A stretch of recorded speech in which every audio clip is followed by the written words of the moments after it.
नमस्कार मंडळी. मनोबोध या उपक्रमात आपणा सर्वांचं मनपूर्वक स्वागत. मंडळी, आज आपण मनोबोधामधला जो 5वा श्लोक आहे त्याचा अर्थ आणि त्याचं निरूपण समजावून घेणार आहोत. आधी आपण तो जो 5वा श्लोक आहे तो म्हणणार आहोत. मना पाप संकल्प सोडोनि द्यावा, मना सत्य संकल्प जीवी धरावा, मना कल्पना ते नको विषयांची, विकारे घडे हो जनी सर्वचीची. जय जय रघुवीर समर्थ.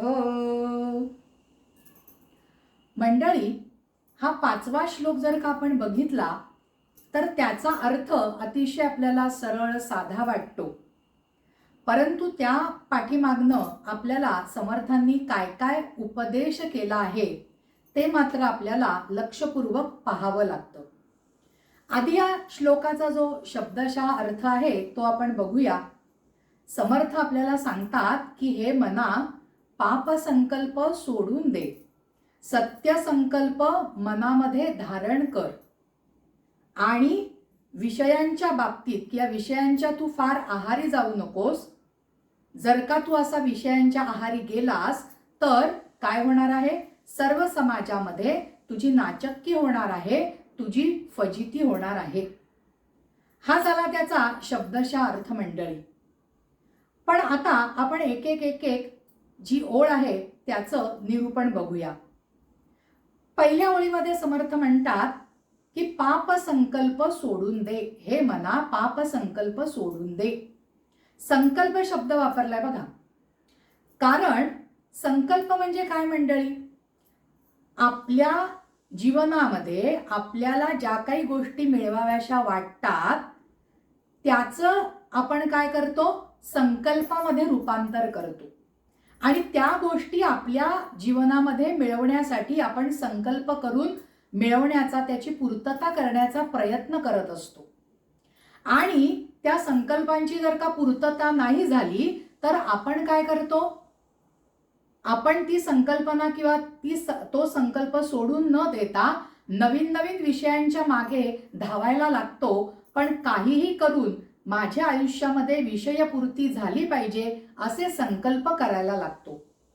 आणि ते जर का संकल्प आपल्या पाप चिंतनातनं निर्माण झालेले असतील तर ते पाप संकल्प असतात. अगदी आपल्या रोजच्या जीवनातलं उदाहरण देऊन आपण हे स्पष्ट करूया. आजच्या समाजामध्ये प्रत्येक माणसाला काय वाटत असतं? मी झटपट श्रीमंत व्हावं. आणि झटपट श्रीमंत व्हावं हा संकल्प केल्यानंतर, ती कल्पना मनामध्ये आल्यानंतर त्याच्याकडनं तशी कृती घडते आणि मग तो झटपट पैसा मिळवताना मी नैतिक मार्गाने मिळवत आहे का अनैतिक मार्गाने मिळवत आहे याचं भान माणसाचं सुटतं. आणि मग तो जो संकल्प आहे तो पाप संकल्प ठरायला लागतो, कारण माणूस अनैतिक मार्गाने पैसा कमवायला लागलेला असतो. विद्यार्थी दशेतलं अजून एक उदाहरण सांगता येईल. आत्ताच नुकतीच 10वी 12वीची वगैरे परीक्षा झाली. विद्यार्थी वर्गामध्ये आजकाल असं फॅड आहे, मी कितीही अभ्यास केलेला असो किंवा केलेला नसो, परंतु मला झटपट मार्क हवेत किंवा उत्तम मार्क हवे आहेत म्हणून स्वतःवरती त्यांचा विश्वास उरत नाही आणि मग वाईट मार्गाने, खोटेपणाच्या मार्गाने, ज्याला आपण कॉपी असं म्हणतो, त्या मार्गाने विद्यार्थी मार्क मिळवण्याचा प्रयत्न करतात. त्यांचा संकल्प काय असतो? अधिकाधिक गुण मिळवून पास होणं. पण त्या संकल्पाला त्यांनी जर का पापाचं वळण लावलं तर तो पाप संकल्प ठरतो आणि त्यांच्याकडनं तशी कॉपी घडायला लागते. ही आपल्या रोजच्या उदाहरणातली मी 2 अगदी साधी, जी आपल्याला समाजामध्ये ठिकठिकाणी दिसतात, ही उदाहरणं दिली. मग असं करायला लागल्यानंतर संकल्प जर का पापात्मक असेल तर तो कधीही पूर्ण होणार नाहीये, आपली हाव वाढत जाते. म्हणून समर्थ इथे म्हणतात की हे मना, बा मना, पाप संकल्प सोडून दे. या संकल्पाचा तुझ्या आयुष्यावरती अतिशय घातक परिणाम होणार आहे. मग जर का आता पापाचा संकल्प जर का सोडून द्यायचा आहे, म्हणजे मन जर का रिकामं झालं पाप संकल्पातनं, मग त्या ठिकाणी मन हे भरलं गेलं पाहिजे. आणि म्हणून दुसऱ्या ओळीमध्ये समर्थ आपल्याला काय सांगतात की हे मना, तू सत्य संकल्प मनामध्ये धरायला लाग. मग सत्य संकल्प कोणता? सत्य संकल्प म्हणजे असा संकल्प की जो आपल्या आयुष्यातल्या जिव्हाळ्याचा विषय असला पाहिजे. केवळ सत्य संकल्प करायचा म्हणून आपल्याला तो करायचा नाही आहे, तर तो आपल्या जीवनाचा ध्यास झाला पाहिजे. मग सत्य संकल्पामध्ये कोणकोणत्या गोष्टी येतात मंडळी? मग दान असेल, सेवा असेल, त्याग असेल, तपश्चरण असेल, नामस्मरण असेल, अध्ययन असेल, उदारता असेल, या सगळ्या गोष्टींचा समावेश आपण सत्य संकल्पामध्ये करू शकतो. अजून काय काय आपण समावेश करू शकतो? की मी दुसऱ्याबद्दल वाईट बोलणार नाही, मी खरेपणाने वागेन, मी अन्यायाविरुद्ध लढेन पण सूडबुद्धीने वागणार नाही, मत्सराने कोणाचीही मी निंदा करणार नाही, दुसऱ्याला माझं बोलणं आणि वागणं खुपेल अशा पद्धतीने मी वागणार नाही. या साऱ्या गोष्टी मंडळी सत्य संकल्पामध्येच येतात. किंवा वक्तशीरपणा, आटोपशीरपणा, नीटनेटकेपणा, व्यवस्थितपणा, स्वच्छता, या सगळ्या गुणांचा समावेश सत्य संकल्पामध्ये होतो. मग बघा बरं, हे सत्य संकल्प जर का आपण आपल्या आयुष्यामध्ये अंगी बाणवले तर खरोखर आपलं जीवन म्हणजे काय होणार आहे? अतिशय एक प्रकारची फुलबाग होणार आहे, की ज्या फुलबागेमधनं ज्या फुलांचा सुगंध सर्व दूर पसरणार आहे, असं आपल्या जीवनाचा सुगंध किंवा आपल्या कार्यकर्तृत्वाचा सुगंध आपल्या सत्य संकल्पाद्वारे सर्वदूर समाजामध्ये पसरणार आहे. आणि म्हणून पहिल्या 2 ओळींमध्ये समर्थांनी आपल्याला सांगितलेलं आहे, मना पाप संकल्प सोडोनी द्यावा, मना सत्य संकल्प जीवी धरावा. जीवी धरावा, तो धारण केला पाहिजे. लक्षात येत आहे मंडळी? पहिल्या 2 ओळींचं निरूपण आपण बघितलं. आणि आपल्या इतिहासामध्ये अशी ठाई उदाहरणं आपल्याला आढळतात. तरुण वयातच शिवाजी महाराजांनी हिंदवी स्वराज्याची स्थापना केली. तो एक प्रकारचा सत्य संकल्पच नव्हता का? आपल्या ज्ञानोबांनी जे पसायदान लिहिलेलं आहे तो सुद्धा एक प्रकारचा सत्य संकल्पच आहे. किंवा आत्ताच्या जीवनातलं उदाहरण द्यायचं तर आपल्या विद्यालयामध्ये विद्यार्थ्यांना रोज प्रतिज्ञा म्हणायला सांगितली जाते, ती सुद्धा एक प्रकारचा सत्य संकल्पच आहे. म्हणजे सत्य संकल्पाचा विचार करून आपण त्या मार्गावरनं चालायला लागलो तर पापाचरण, पाप संकल्प निश्चितच काय होणार आहे? नष्ट होणार आहे. आणि हेच या ठिकाणी समर्थांना पहिल्या 2 ओळींमधनं अधोरेखित करायचं आहे. त्याच्यानंतर त्यांनी काय सांगितलेलं आहे? त्याच्यानंतर त्यांनी विषय वासनेबद्दल चिंतन केलेलं आहे. चिंतन म्हणजे आपल्याला त्या ठिकाणी विषय सेवन जे आहे त्याला आपल्या जीवनात किती स्थान द्यावं याचं आपल्याला चिंतन करायला सांगितलेलं आहे. मंडळी, समर्थ हे ना अतिशय मोठे महान मानस शास्त्रज्ञ होते. विषयाचं चिंतन घडल्यानंतर, इंद्रिय उत्तेजित झाल्यानंतर आपल्या इंद्रियांना काबूत ठेवण्यापेक्षा समर्थ या ठिकाणी सांगतात, आपल्या मनामध्ये विषयाचं चिंतन घडूच देऊ नये, त्यासाठी आपण प्रयत्न केला पाहिजे.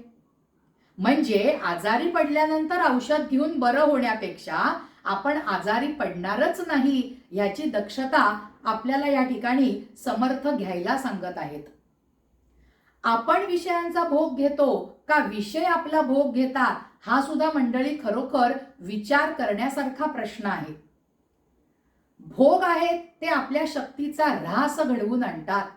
आणि म्हणून समर्थ म्हणतात, विषयजनित जे जे सुख ते ते परम दुःख, ते ते जाणावे परम दुःख, पूर्वी गोड अंती शोक नेमस्त आहे. आणि म्हणून या ठिकाणी आपल्याला इंद्रिय दमन आणि मनशमन या 2 गोष्टी साधकाला स्वतःच्या जीवनामध्ये आवश्यक आहेत. आणि मंडळी, मनाचे श्लोक आहेत ना, हे मनशमनासाठीची साधना आहे हो. पुढे आपल्याला समर्थ असं सुचवतात की आपली जी विषय वासना आहे, आपला जो विषयाच्या आहारी जाण्याची आपली जी वृत्ती आहे, आपला वीक पॉइंट प्रत्येकाने ओळखायला पाहिजे. प्रत्येकाचे हे विषय सेवनाचे वीक पॉइंट वेगवेगळे असतात. एखाद्याला जर का तंबाखू खाण्याचं, सिगरेट ओढण्याचं व्यसन असेल तर त्यांनी पानपट्टीपासून दूर राहायला पाहिजे. व्यभिचार हा इंद्रियाचा धर्म आहे मंडळी, लक्षात ठेवा. पण त्या इंद्रियांना योग्य वळण लावणं हे आपल्या मनाच्या हातात आहे, माणसाच्या हातात आहे. आणि म्हणूनच समर्थ आपल्याला तसं वागायला सांगत आहेत की इंद्रियांना तुम्ही वळण लावा. त्यांनी या ठिकाणी सांगितलेलं आहे की इंद्रिय सेवन शरीर, मन आणि बुद्धी या गोष्टींना आवश्यकतेनुसार विषय सेवन आवश्यकच आहे. पण ती जी मर्यादा आहे त्याचं काटेकोर बंधन पाळून आपण विषय सेवन जरूर करावेत. परंतु ते काटेकोर बंधन जर का आपण ओलांडून मोहाला बळी पडलो तर मात्र खचितच आपलं अधःपतन होतं. विकारे घडे हो जनी सर्वचीची, या ठिकाणी आपल्याला समर्थ तेच सांगतायत, समाजामध्ये आपली नाचक्की होणार आहे. आणि म्हणून समर्थ आपल्याला काय सांगतात, मना पाप संकल्प सोडोनी द्यावा, मना सत्य संकल्प जीवी धरावा, मना कल्पना ते नको विषयांची कल्पना. म्हणजे मर्यादित स्वरूपामध्ये विषय सेवन केल्यानंतर त्याची स्मृती आपल्या मनामेंदूवरती ठेवायची नाही, विषयाचं चिंतन करत बसायचं नाही. समर्थाने आपल्याला असं सुचवलेलं आहे, विषय सेवन हे यज्ञ कर्म जे असतं त्याच्यानुसार असावं. यज्ञामध्ये हवनीय द्रव्य काय टाकायची हे निश्चित ठरलेलं असतं. यज्ञामधला जो अग्नी असतो तो काहीही भस्मसात करत नाही, कारण तो अग्नी असतो, ती आग नसते. तसंच विषय सेवन हे आपल्या मर्यादेतच आपण करायला पाहिजे. त्याच्या आहारी आपण जर का गेलो तर मात्र समाजामध्ये आपली नाचक्की होणार आहे. पूर्वीच्या काळचा समाज जो होता ना मंडळी, त्या समाजामध्ये व्यक्ती जी आहे त्या व्यक्तीचं जे जीवन आहे ते खास करून समाजाभिमुख होतं. म्हणजे व्यक्ती एखादं चुकीचं पाऊल उचललं तिने किंवा वाईट एखादी व्यक्ती वागली तर त्या व्यक्तीला दुर्वर्तनी असा शिक्का बसायचा. पण हल्लीची पिढी किंवा हल्लीचा समाज कसा आहे, मी तुझं पाहत नाही तू माझं पाहू नको, त्याच्यामुळे पापाचरणाचा जो काही दुर्वर्तनाचा जो काही उद्देश आहे किंवा जो काही हेतू आहे तो सर्व समाजासमोर येतोच असं नाही. आणि ही अतिशय चिंतेची बाब आहे. त्याच्यामुळे आत्ताच्या दुनियेतली माणसं अतिशय बिनधास्त असतात, मी वाटेल तसं वागीन. परंतु असं मनामध्ये न आणता समर्थांनी जे सांगितलेलं आहे ते आपण फॉलो करायला पाहिजे, त्याचं अनुकरण आपण करायला पाहिजे. की दुर्वर्तन जर का आपण केलं तर आपल्याला त्याचा फटका आपल्या सामाजिक आणि वैयक्तिक आयुष्यामध्ये बसणार आहे. ही गोष्ट प्रत्येकाला कळून चुकली पाहिजे. आणि दुर्वर्तन जे आहे, पापाचरण जे आहे, त्याच्यामुळे समाजामध्ये आपली छितू होईल, समाजामध्ये आपली मान खाली जाईल, असं एकदा समाजातल्या घटकांना कळल्यानंतर जे भ्रष्ट आचरण आहे, जे पापाचरण आहे, त्याला निश्चितच आळा बसायला मदत होईल. आणि त्याच्यासाठी हा 5वा जो श्लोक आहे तो अतिशय तंतोतंत आपल्या जीवनामध्ये आचरण्यासाठी योग्य आहे असं मला वाटतं. आणि म्हणून पाप संकल्प, सत्य संकल्प, विकार हे शब्द आपल्याला सोपे वाटतात मंडळी, पण त्या पाठीमागचा जो गर्भितार्थ आहे तो समजावून घेताना, त्याचं निरूपण समजावून घेताना आणि आपल्या आचरणामध्ये ते आणण्यासाठी खरोखर कठीण आहे. पण आपल्या इंद्रियांना, आपल्या मनाला आपण ती सवय लावायला पाहिजे. आणि त्याची पहिली पायरी म्हणजे काय, पाप संकल्प सोडून द्या, सत्य संकल्प मनामध्ये धरा आणि विषयांचं चिंतन जास्त करू नका. आणि विषयांचं अधिक चिंतन केलं, त्या योगे वागायला गेलात तर समाजामध्ये तुमची नाचक्की होईल, समाज तुमच्या तोंडावरती हसेल किंवा तुमची छितू होईल. हे सगळ्यांनी आपल्या मनामध्ये निश्चितपणे पक्क केलं पाहिजे की मला कसं आचरण करायचं आहे. आणि समर्थांनी या 5व्या श्लोकामध्ये तेच आपल्याला सांगितलेलं आहे. मंडळी, आज आपण मनोबोधामधला जो 5वा श्लोक आहे तो 5वा श्लोक बघितला, त्याचं निरूपण समजावून घेतलेलं आहे. मनाचे श्लोकामधला प्रत्येक अर्थ खरोखर मंडळी आपल्या जीवनासाठी दीपस्तंभासारखा आहे. दीपस्तंभाचं जे काम असतं किंवा मार्गदर्शक रूपी एखाद्या गुरुचं जे काम असतं ते काम मनोबोध आपल्यासाठी करत आहेत. आणि मग त्याच्यातला बोध आपण आपल्या मनामध्ये त्याचं चिंतन करायचं आहे. त्याचं मनन करायचं आहे, मग आपोआप तशी कृती आपल्याद्वारे घडायला लागणार आहे, हेच समर्थांना या श्लोकामधनं सुचवायचं आहे. मंडळी, आजचा हा भाग जर का तुम्हाला आवडला असेल तर ह्या भागाला लाईक करा, ह्या भागाला शेअर करा.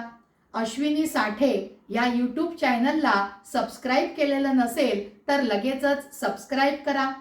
तुमची जी आप्त परिचित मंडळी असतील त्यांना सुद्धा अश्विनी साठे या चॅनलची लिंक नक्की शेअर करा.